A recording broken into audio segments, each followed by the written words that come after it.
अस्सलाम वालेकुम to all. उम्मीद करता हूँ सब खैर आफियत के साथ होंगे। दोस्तों, हमने लास्ट क्लास के अंदर 1AGT के फॉर्मेट की चीज़ यानी PDB फॉर्मेट पे हमने उसको डाउनलोड किया था, प्रोटीन डेटा बैंक। याद रखिएगा ये एक वैनम है और उस वैनम का प्रोटीन स्ट्रक्चर आपके सामने खुला हुआ है। हमने लास्ट क्लास के अंदर ये डिस्कस किया था कि इस स्ट्रक्चर के अंदर 17 फ्रेगमेंट्स है जिसके नेम हैं ये रहे। सेल के नीचे से अगर हम काउंट करना स्टार्ट करेंगे तो 1, और ये जो इंजीनियर्ड है ये 17th फ्रेगमेंट है। इन सारे फ्रेगमेंट को हमने अपने पास सेव कर लिया था, डाउनलोड कर लिया था, और सेव करने के बाद एक नई चीज़ हमने अपने पास नया फोल्डर क्रिएट कर लिया था। हमारा पर्पज़ ये है कि हम कंप्यूटेशनल बायोलॉजी पढ़ें, उसके अंदर हम बायोलॉजी को सॉल्व करना चाहते हैं with the help of the computers. हमारा मोटिव ये है, हम इस मिशन पे हैं कि अगर जिन सब्जेक्ट को सिजर्स आते हैं या झटके आते हैं, उसका जो सेल है उस सेल के ऊपर कोई चैनल है जो ओपन रह गया है, और उसकी वजह से जैसी इलेक्ट्रिकल कंडक्टिविटी होती है तो उसको झटके आने लगते हैं, सिजर्स आने लगते हैं। हम उस सेल के ऊपर एक कैप डिज़ाइन करना चाहते हैं कि अगर कोई आयंस आए भी तो भी उस कैप की वजह से अल्टीमेटली उस सब्जेक्ट को सिजर ना आए। उसके लिए हमने एक हमारा नल हाइपोथेसिस ये है कि ये एक वैनम है जो स्कॉर्पियन का है, और उसकी मदद से हम एक मेडिसिन डिज़ाइन कर लेंगे जो कि इस पर्पज़ के लिए इस्तेमाल हो सकती है। इसके हमने ये जो वैनम लिया उसके अंदर जो हमारे फ्रेगमेंट्स मिले वो वेब लैब की मदद से हमें पता चले 17 हैं, 17 है। मगर ये 17 के 17 फ्रेगमेंट पे काम करना प्रैक्टिकली बहुत मुश्किल हो जाता है। तो हम अब ये देखना चाहते हैं कि इन 17 फ्रेगमेंट में से सबसे बेस्ट फ्रेगमेंट कौन सा है। तो उसके लिए हमारे पास नया टूल है, न्यू टूल है, और उस टूल का नाम है प्रोचेक। और उस प्रोचेक को आप यहाँ से डाउनलोड कर सकते हैं, यानी गूगल पे जाएंगे, सिंपल लिखेंगे प्रोचेक, और प्रोचेक लिखने के बाद आपके पास ये वाली विंडो आएगी। इस पहले वाली विंडो पे जब आप क्लिक करेंगे तो आप लैंड करेंगे इस पेज पे।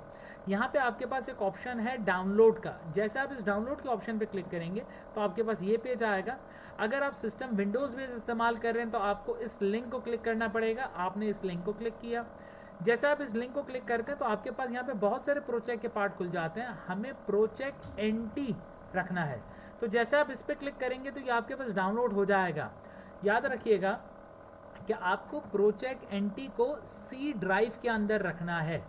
जैसे आप इसको C ड्राइव के अंदर रखेंगे, ये मैंने डाउनलोड करके रखा हुआ है प्रोचेक NT को C ड्राइव के अंदर। मैं अपने सिस्टम की C ड्राइव के अंदर जाता हूँ, मैं C ड्राइव के अंदर जाता हूँ और ये मेरे पास आ गया प्रोचेक। याद रखिएगा ये प्रोचेक की फाइल आपके पास मौजूद होगी। अब इस प्रोचेक की फाइल के अंदर आपको सारे फ्रेगमेंट रखने हैं, 17 के 17 फ्रेगमेंट जो कि आपने वेब लैब की मदद से निकाले थे। वो सारे के सारे फ्रेगमेंट आपने इस प्रोचेक की विंडो के अंदर रखने हैं। ये आपने विंडो के अंदर रख दिया, यानी प्रोचेक के फोल्डर के अंदर रख दिया। अब आप जाएंगे यहाँ पे और लिखेंगे कमांड प्रॉम्प्ट।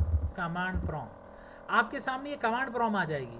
इस कमांड प्रॉम्प्ट के अंदर जो अभी लोकेशन हमारे पास मौजूद है वो है C यूज़र अली असगर। इसके अंदर मैं जाऊं और मैं कहूं cd ... यानी मैं सिंपल C के अंदर आना चाहता हूं। अभी भी मैं अली असगर से एग्जिट करके यूज़र के अंदर आ गया, मैं C में नहीं आया, तो फिर मैंने लिखा cd ... और इंटर किया। अब मैं सिंपल C ड्राइव के अंदर मौजूद हूँ। अब मैं चाहता हूँ मैं C ड्राइव के अंदर प्रो चेक के अंदर आऊँ, तो मैंने CD स्पेस प्रो चेक लिखा। अब आप देख सकते हैं कि मैं CD के अंदर प्रोचेक के अंदर आ गया।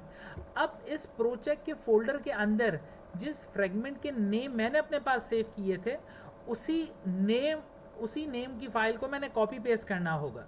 तो अगेन देखिएगा ये मेरे पास आ गया 1AGT। इसके अंदर ये सारे कन्फर्मर्स हैं और मैंने अपने पास जो लेबलिंग की है वो है 1AGT कैपिटल के अंदर -1। यहाँ से लेके 1 पहला फ्रेगमेंट और 17 फ्रेगमेंट। मैं पहले फ्रेगमेंट को लेता हूँ, कॉपी करता हूँ और अपनी दूसरी विंडो के अंदर, यानी जो मेरे पास AGT की विंडो थी, प्रोचेक की विंडो थी, उसके अंदर जाके मैं पेस्ट कर देता हूँ।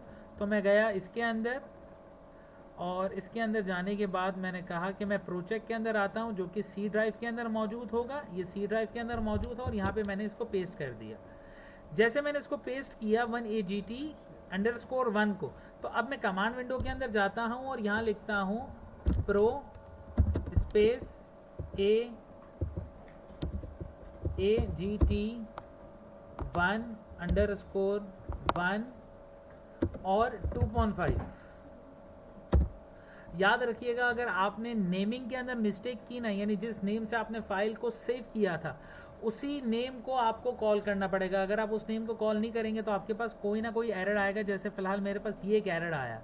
अब ज़रा देखिएगा, मैंने यहाँ पे क्या कॉल किया था, मैंने यहाँ पे किया था AGT1_1 प्रो दबा के। अब मैं अपने फाइल पे जाता हूँ और मैंने यहाँ पे क्या किया था, AGT1-1 और मैंने इस नेम से सेव किया था।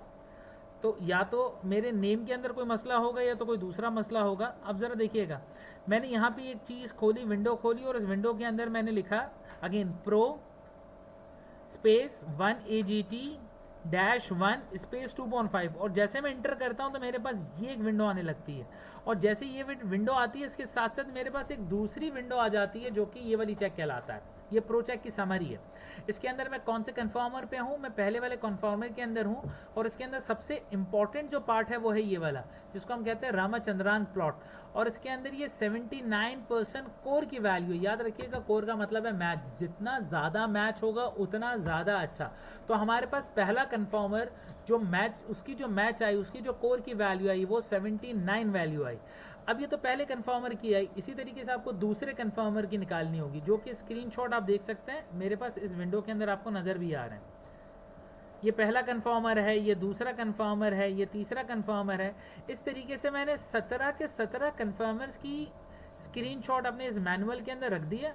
और रखने के बाद फिर मैंने यहाँ पे एक ऐसा चार्ट बनाया है।